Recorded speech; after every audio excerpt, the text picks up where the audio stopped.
Hey guys, Bearded Blues Dude here, back with yet another gear vid. Today's something different than before. Today we're going to do a fix-it challenge.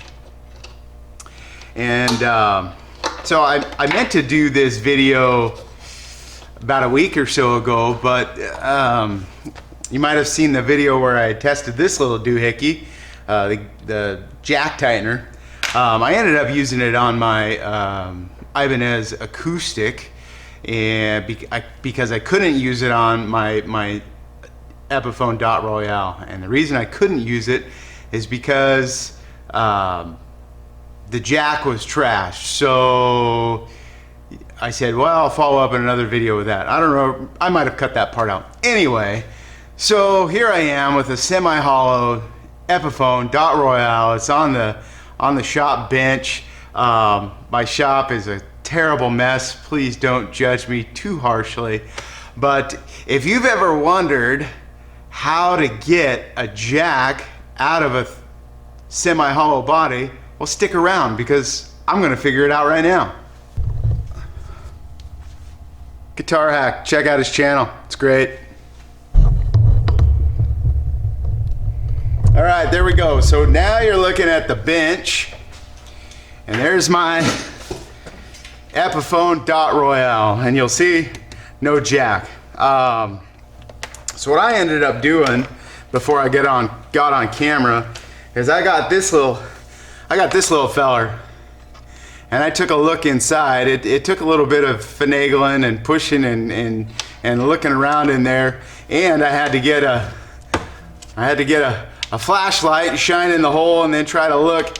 And anyway, so I looked in there, and what I ended up finding is there is definitely enough slack in this cable that was way back here to get all the way out this hole. And so I dinked around with this a little bit earlier trying to get this jack out. And basically what I used is a pick just like this, not a guitar pick, but a pick that looks like something the dentist would use. I picked this up at Harbor Freight. So anyway, so basically you just got to get this thing up. Sorry, get this thing up to where you can see in them wires there, and it'll take you a few tries. And you got to kind of push things out of the way and shove things out of the way. And once you get the wire that you need, and you'll be able to see it if you pick this thing up. Maybe I can do it on camera, but if you pick this thing up and you get at the right angle, you can kind of see in that F-hole, and you can see which wire you end up needing. I probably could have done this without the camera, but since I got that camera for Christmas like a year ago and I never actually used it on anything, I was like, damn, I got to use that thing. Anyway, it plugs into a, I mean, you can get like 20 bucks on Amazon. I might put that link down below just in case you're wondering.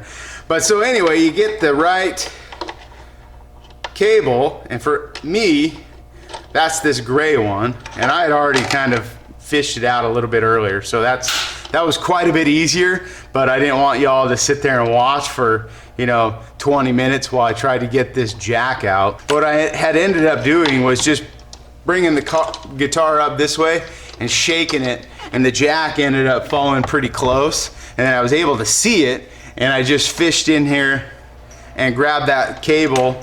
And it was kind of tough because my jack had got wrapped up like this, so I had to kind of finesse it. But anyway, there's the jack, and yeah, no matter what I did, I couldn't get this thing tight, so I'm just going to solder on a new jack, and then we'll have the joy of trying to put it back in. So anyway, I'm going to do that now. Hopefully I don't make a mess on my guitar.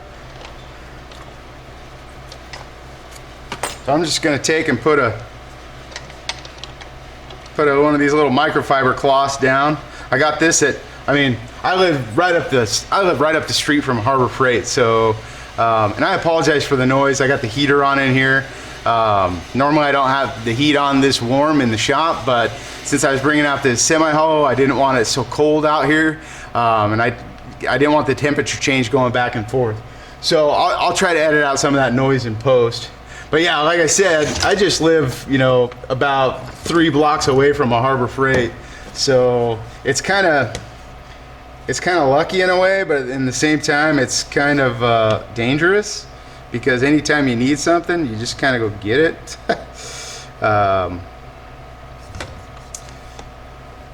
But yeah, so I'm just going to desolder this jack, and hopefully I've got another one kicking around here somewhere. But yeah, that looks like it'll work. So I'll just desolder that real quick. And so also this little guy that I got down here, this is called a helping hands. It's a great way to hold on to the stuff that you're trying to solder, so you don't have to try to hold on to it yourself. I've got to get this soldering iron warmed up. I'm just going to try and grab this guy here.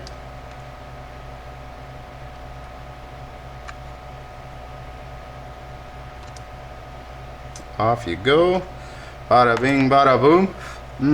Love that smell of solder in the afternoon. And then we'll grab, ooh boy, that was the wrong one to grab. So we'll just grab this guy real quick. We'll grab our circa 1980s something, who knows, Radio Shack solder. I'm just gonna put a little solder on these guys. Makes it a whole lot easier when you're working with it.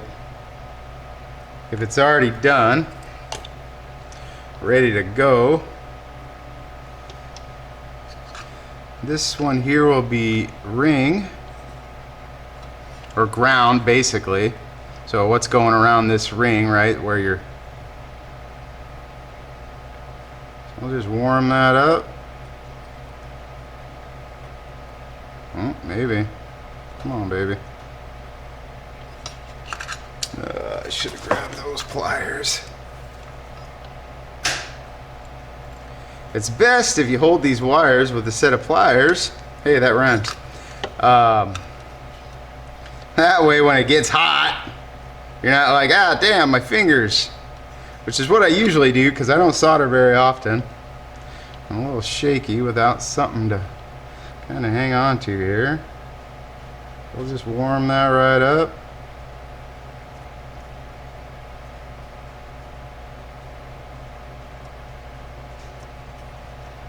Get that solder flowing nice and good. And then let go of it. Try not to wiggle too much, which I did. So that's going to be a poor solder joint. I think what I'll do is just heat it up again, get it nice and warm.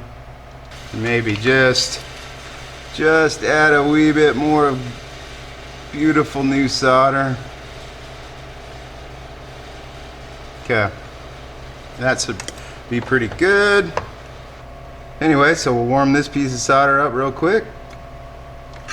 Oop, I'm gonna straighten that wire out just a hair. Get that solder warm. Try not to wiggle it. All right, so there we go. So I'm gonna just hit that with a little bit more.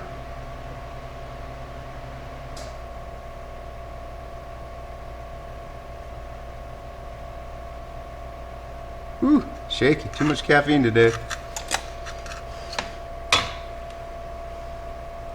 So then, oh shoot, I don't have any nippers.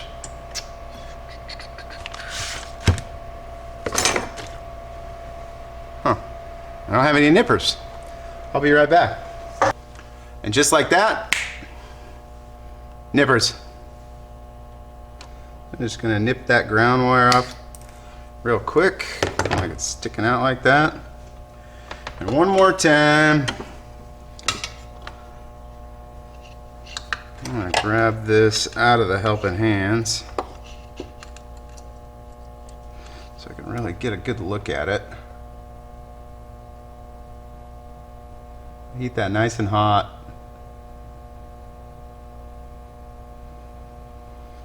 You kind of want your solder to have a bit of a sheen to it, not a really dull look. when you're finished. It's got that dull look. That's kind of what they call a cold solder joint. So this is kind of dull, so I'm just gonna get that nice and hot. And there we go. I mean, it's not super shiny, but it's not the dull color that it was before. All right, shut off our soldering iron. Move it out of the way so we don't get burnt again. That'll cool off fairly quick. Yep, it's already cool enough to touch anyway.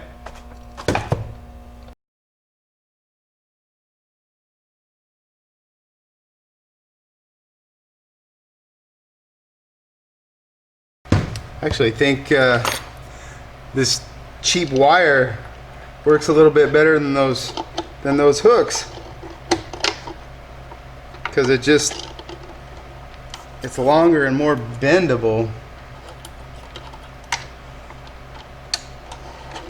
Okay, so somehow this is okay.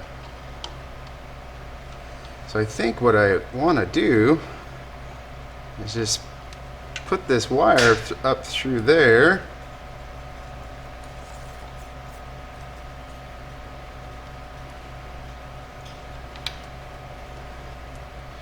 And then if I just bend it a little bit, I might be able to get lucky enough.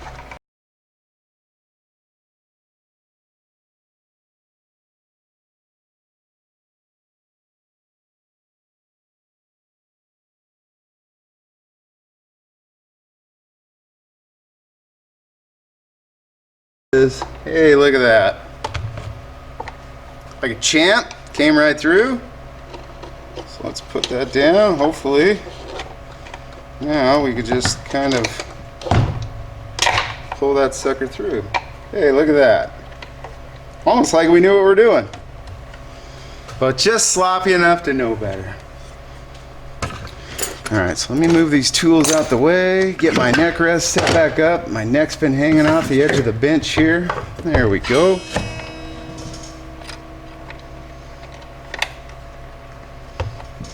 Ooh, boy oh boy. I'm not sure if that jack's got enough thread on it. That?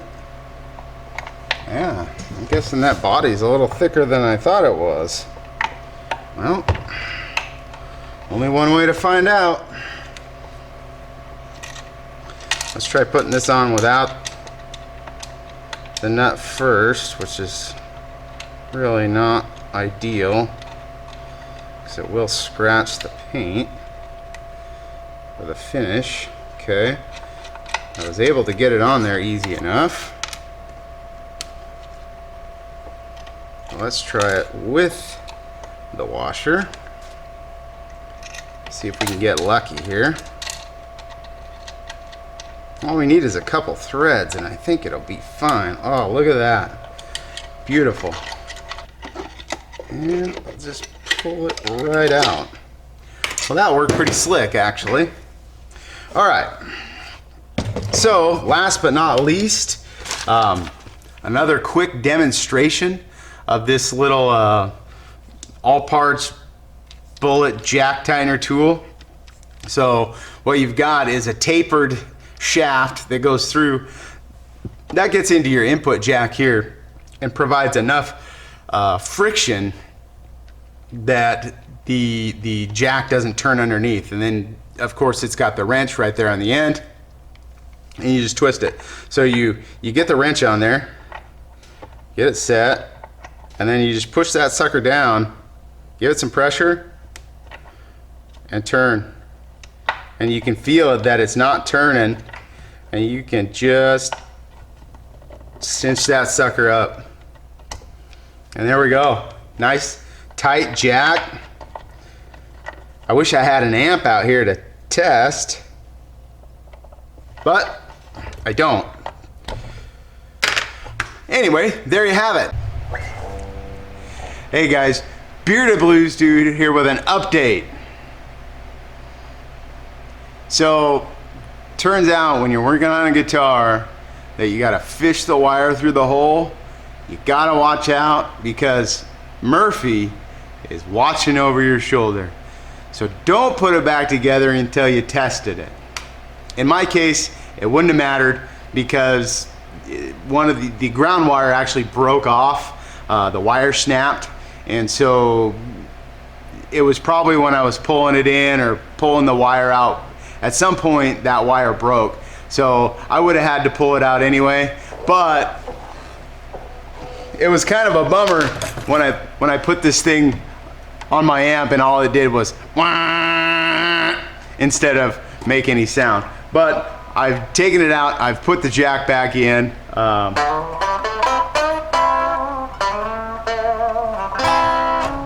And actually, once I figured out that trick with the wire and fishing it through, it actually took me less time to take it back out, solder it, and put it back in than it did the first time I took it out. So that trick works great. I highly recommend it. I mean, you're talking about a piece of 12-inch wire. You'll get that jack out, you'll get that jack back in, no problem. Anyway, hope that helps. Hit that like and subscribe button, click the little bell to get notifications. I'm trying to upload a couple videos a week this year and grow this channel and this community, and I'd love you to be a part of it, so stick around. But now that I've fixed this and you know how to fix one of these, go play your guitar. But that's what I'm gonna do.